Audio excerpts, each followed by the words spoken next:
Hello, Gracious. Yes, it's unboxing time. And as uh, as a singer,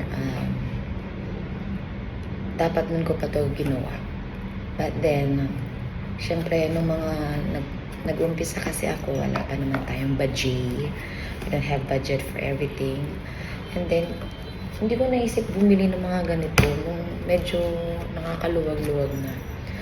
And then, until such time na nahihirapan na rin talaga ako. And sometimes, we tend to hear some backgrounds while we sing. And ngayon, I think it's about time for me to own to own one na in-ear na rin ako. So, ito, umili na ako ng in-ear ko. So, let's unbox this. Kasi minsan, hindi mo maiwasan na may mga chikan sa likod mo habang kumakanta ka, and nababother ako. Minsan, marating sa point na nagagalit ako sa mga nasa likod na maingay. And, syempre, normal yun. Pero hindi naman yung galit na OA, pero sinisit ako sila minsan. Ang ingay nyo, ganyan. So, yan, touch natin ito, guys. Oh my God.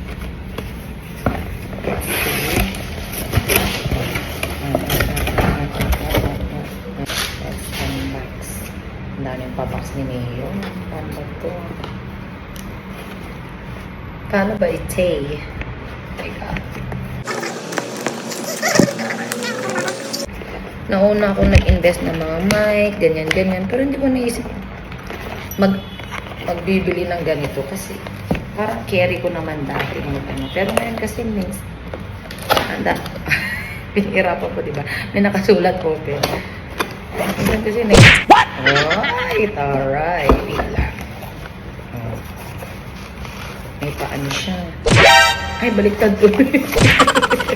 Wait lang. Baliktad na, klaro na. Ayan. Andito naman kasi yung pangalan. Mura lang siya. Meron yung mga sobrang mahal na in-ear. Pero, since it's my first time na magka-in-ear, inano ko na lang muna yung medyo mura lang. So, eto siya. Parang pa rin pala, yung packaging niya rin pala parang sa mic din. Eto, wow. Nakaka-professional na to, bakla. Kayo nagkaroon. Tapos, andito na yung ano niya, yan. Siyempre, yung ganyan niya. Tapos, yung mga ganito. What? Chuba. So, mamaya, tsaka ito. Yes. Ito yung parang transmitter, keme na niya. Mamaya, papaset up ko to kay DJ. Siya na ang bahala.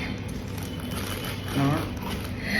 I'm so happy naman. So, meron kaming kain sana ngayon with the whole group, pero hindi na sasama kasi tumawag tong delivery boy na meron akong delivery keme and I'm expecting this talaga. So, I think hindi na talaga ako pupunta doon para kakain.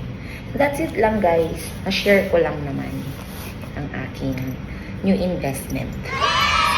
Siyempre sa career ko din. Kailangan ko din talaga to kasi minsan umihina na yung ating pandinig. Mahirap kumanta pag hindi mo naririnig yung boses. That's it, guys. Thank you. Kasara G na siya. Cheers. Ganyan. Bye.